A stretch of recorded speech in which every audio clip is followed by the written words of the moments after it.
그런데 이제 의아한 부분은 뭐예요? 빠르게 3월 안에 본회의를 통과시키겠다. 한편으로는 지금 일단은 입법을 시켜놓고 천천히 바꿔나가도 되지 않냐? 라고 할 수 있는데 그럼 법사위안으로 통과시켜놓고 바꾸세요 라고 얘기하고 싶어지는 구간이 생기죠. 민주당 의총에서 생긴 일.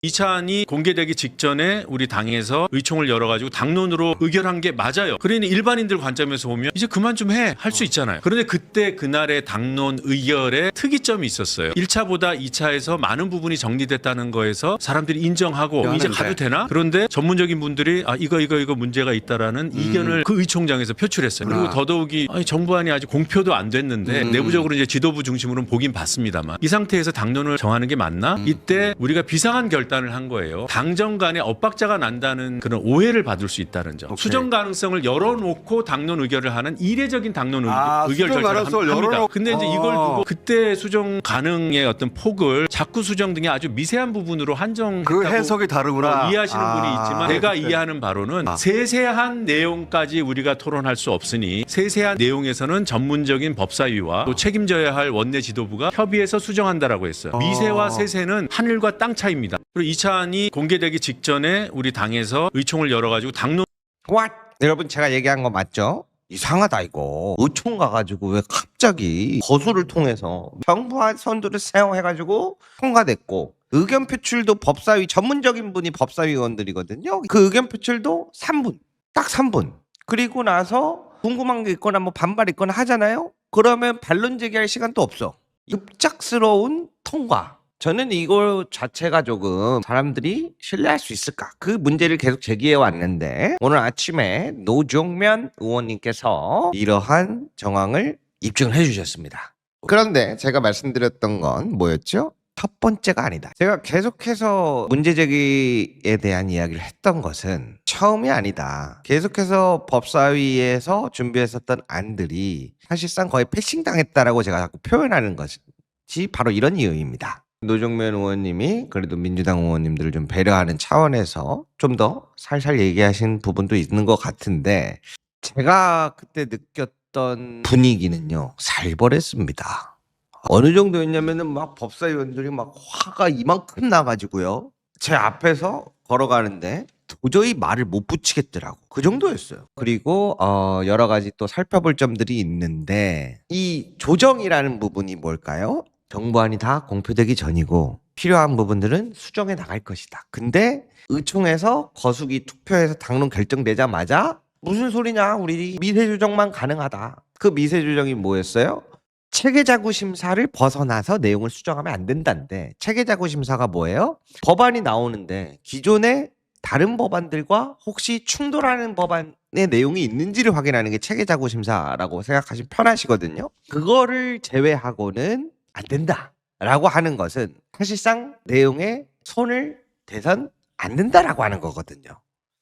이렇게 복잡해져 상황이. 그러면 지지자들은 이거를 보고 어떤 생각을 할까요? 휴리스틱 심리학 용어인데 제가 하나 배워왔어요. 자랑해 볼게요. 인간은 복잡한 절차를 거치면 단순해지는 경향이 있어. 뭐에 따라? 경험에 따라. 그럼 내가 봤을 때 검찰개혁안을 제일 잘할 것 같은 건 내가 봐왔던 법사위에 맡겨라. 그 이야기가 괜히 나오는 게 아니다. 보니까 뭔가 이상한 일 한 것 같아. 근데 뭐가 문제인지 뭐 이렇게 복잡해. 그럼 어떻게 돼?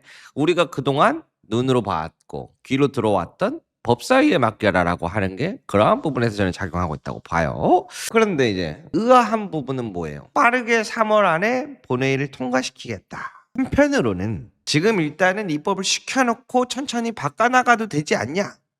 라고 할 수 있는데 그럼 법사위안으로 통과시켜놓고 바꾸세요 라고 얘기하고 싶어지는 구간이 생기죠. 왜? 지금도 보니까 수정안을 막고 싶어하는 느낌이 강해요. 일단 통과시키면 안 될 것 같은 그 위화감이 생겨. 그런 상황이 여러 가지로 펼쳐지고 있습니다. 자, 그런 가운데 오늘 매부쇼에서 주상호 법무부 정책보좌관이 나왔습니다. 8대 범죄냐 9대 범죄냐 뭐 6대 범죄냐 뭐 이렇게 논의가 많았지만 갑자기 2대 범죄에서 왜 이렇게 늘려? 김병민 의원이 대표 발의한 그 법안에는 8대 범죄였고요. 조국 혁신당이 대표 발의한 그 법안이 7대 범죄였어요. 그러니까 이번에 6대 범죄입니다. 도대체 늘린 겁니까? 줄인 겁니까? 민주당 안은 4대 범죄였습니다. 8대 범죄였고요. 아닙니다. 여기 지금 나와 있습니다. 부패 경제 공직자 선거 방위사업 마약 대형 참사 내란 외환 8대 범죄였고요. 근데 이제 마지막에 민주당에서 당론으로 4대 범죄로 논의해달라고 해서 4대 범죄를 논의했던 거예요 처음에. 그리고 법무부에서도 공식 요청은 4대 범죄였습니다. 수사권이 뭡니까? 수사를 개시할 권한 있잖아요. 맞죠? 개시하고 맞습니다. 진행하고 종결할 권한을 이야기합니다. 그런데 아니요, 개시하고 진행하고 종결할 권한을 다 가진 건 검사예요. 지금의 검사. 무슨 소리를 하십니까? 지금의 검사예요. 아니죠. 검사는 기소권을 가지고 있잖아요. 기소가 수사의 종결이에요. 무슨 말씀을 하세요? 경찰이 무슨 기소권을 가지고 있습니까? 형사소송법에 분명히 나와 있습니다. 수사의 종결은 기소와 불기소라고. 잠깐만요. 자. 자, 이게 또 내가 이래서 토론을 싫어해. 제가 지금 다시 보니까 이거 조금 충격이 있니? 그래서 우리 시청자분들이 보내주신 영상도 검찰은 영장을 먼저 청구했구나. 한 곳에다가 주자라고 했고 그게 아주 잘 정착이 되어 있습니다. 네. 잘 정착됐나요? 그래서 잠깐만요. 그래서 잘 정착이 되어 있습니다. 잘 정착됐어요, 내란 때? 네, 잘 아니죠. 내란 때 어떻게 했나요? 협의를 했잖아요. 내란 때 어떻게 했어요? 내란 어떻게 했냐면요. 내란 때 검찰이 김용현을 긴급 체포해버려요. 맞아요. 그래서 경찰이 그래서 거부를 해요. 검찰이 그냥 가져갑니다. 네. 그러니까 마찬가지예요. 아니, 그래서 제가 드리는 거부를 말씀이 받아들이겠다는 법률로 정해야 거예요. 되는 거고요. 두 번째 문제가 뭐냐면 저 말 안 끝났는데. 잠깐만. 마무리 짓고. 네네네. 검찰은 영장을 먼저 청구했구나. 한 곳에다가 주자라고 했고 그게 아주 잘 정착이 되어 있습니다. 네. 잘 정착됐나요? 그래서 잠깐만요. 그래서 잘 정착이 되어 있습니다. 잘 정착됐어요, 내란 때? 네, 잘 아니죠. 내란 때 어떻게 했나요? 협의를 했잖아요. 내란 때 어떻게 했어요? 내란 어떻게 했냐면요. 내란 사실은 때 검찰이 김용현을 긴급 체포해버려요. 맞아요. 그래서 경찰이 그래서 거부를 해요. 검찰이 그냥 가져갑니다. 네. 그러니까 마찬가지예요. 아니, 그러니까 그래서 제가 거부를 드리는 우리 말씀이 받아들이겠다는 법률로 정해야 거예요. 되는 거고요. 네. 두 번째 문제가 뭐냐면 저 말 안 끝났는데. 잠깐만. 마무리 짓고. 네네네. 검찰 태우 씨, 저 누구의 말이 맞는 건가요? 별로 알고 싶지도 않아요. 저거 보니까 알고 싶지도 않은데요. 진작들 그렇게 나오셨어야죠 그러면. 에?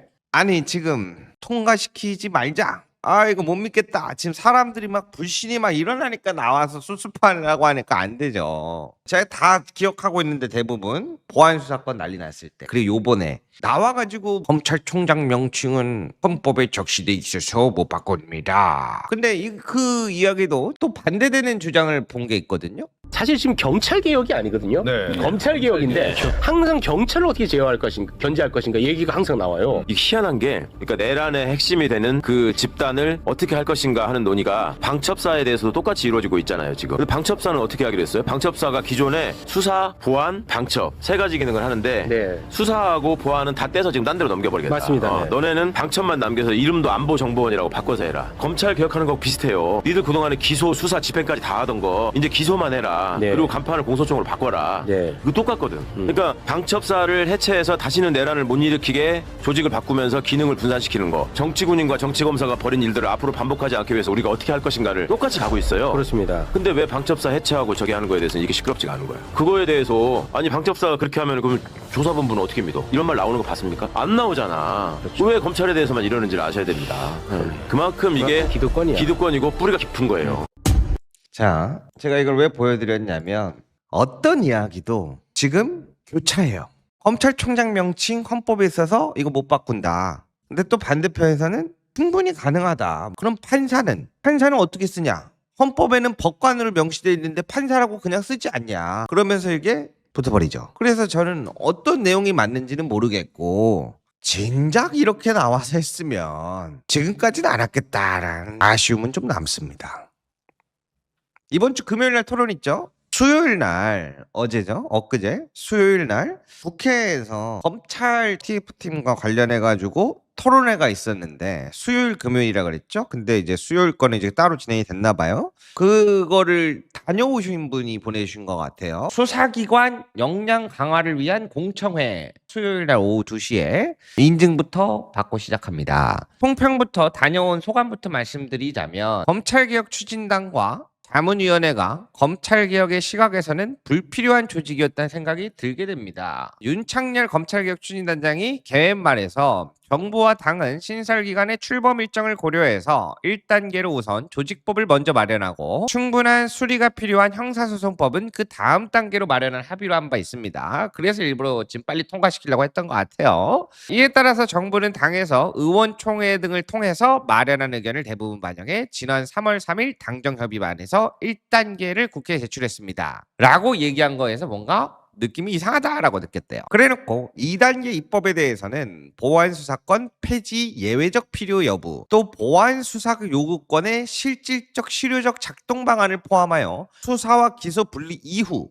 형사사법 절차가 원활히 작동할 수 있도록 필요한 제도 개선 사항을 중심으로 논의해갈 예정이라고 얘기를 했는데 결국에 보안수사권도 수사권이니 폐지가 원칙이라는 국회 내 논의는 일단 뒤로 하고 새로 논의하겠다는 걸로 들렸다. 왜 그러냐면 워딩 중에 보안수사권 폐지에 대한 예외적 필요 여부 and 보안수사 요구권. 보안수사 요구권이 중간 아니고 보안수사권 폐지 예외적 필요 여부는 그럼 보안수사권도 살리고 일부 보안수사 요구권도 납부한다는 거 아니에요? 그렇게 이제 들었다라고 하시는 것 같아요. 그래서 전혀 새로운 이야기인데요 라고 하시는 것 같습니다. 발제자나 토론 중 일부는 원론적이고 학술적으로 보안수사권과 요구권에 대한 차이와 도입 또는 유지, 폐지 시 장단점에 대한 비교한 사람도 많았고 이들은 대부분 명확한 결론을 내지는 않았습니다.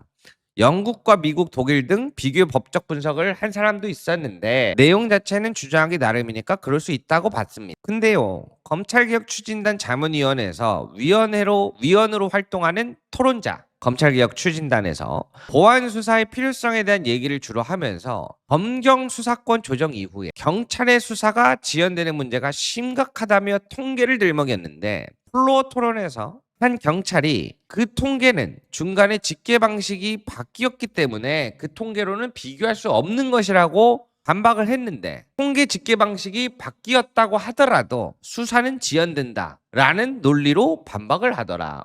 그러니까 보안수사권을 폐지하면 경찰과 검찰 사이에 있어서 이 관련된 사건들이 열러 갔다가 절러 가는 건지 이거 왔다 갔다 해갖고 마비되는 사건이 너무 많아진다 통계적으로.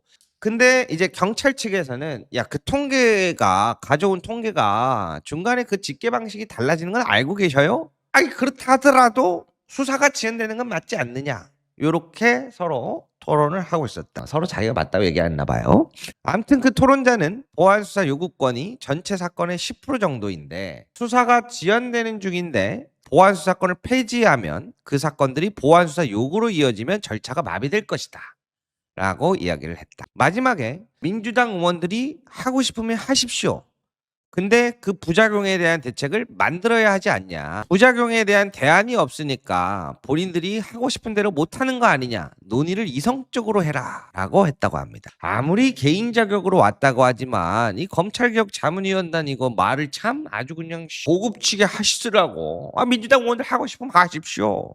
근데 그 부작용 대책은 있습니까? 이런 느낌이었나 봅니다. 또 한 로스쿨 교수는 완전히 내용이 완복 수준이었다. 세계적으로 수사권과 기소권이 분리된 나라가 없다면서 수사권 기소권 분리를 위해 검찰청을 만든 영국은 원래 경찰이 수사권 기소권을 모두 가지고 있었고 부작용이 생기자 검찰청을 새로 만듦. 그래서 영국에서는 검경 간 갈등이 크고 보안수사권이 제대로 작동하지 않는 문제도 크다. 한국도 그렇게 부실하게 될 거라고 주장을 펴기도 했습니다. 이것도 많이 듣던 얘기인데 세계 어느 나라에도 수사권 기소 분리된 곳이 없다. 이것도 큰 개혁이다. 또 유일하게 우리 편이라고 선을 그을 수 있는 사람은 전 민변회장 장주영 변호사 정도밖에 없었어. 대장동 재판에서 남욱이 증언한 내용, 쌍방울 회장 발언 김성태겠죠. 카카오 SM 시세조작 1심 무죄 판결을 받으면서 법원이 검찰의 기소를 비판한 적이 있나 봐요. 쿠팡 수사 외압 사건을 언급하면서 10명의 범인을 잡았으니 1명쯤 사건 조작을 해서 억울한 사람을 만들어도 괜찮다고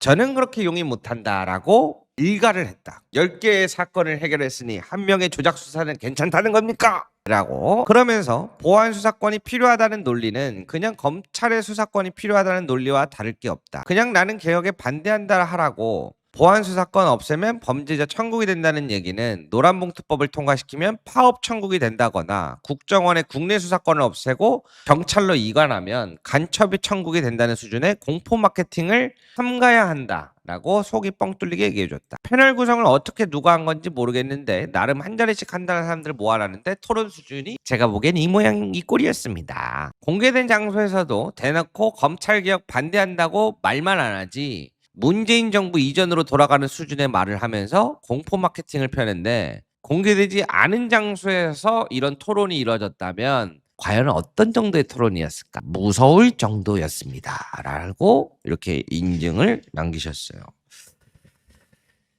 생각한 것보다 심각하네.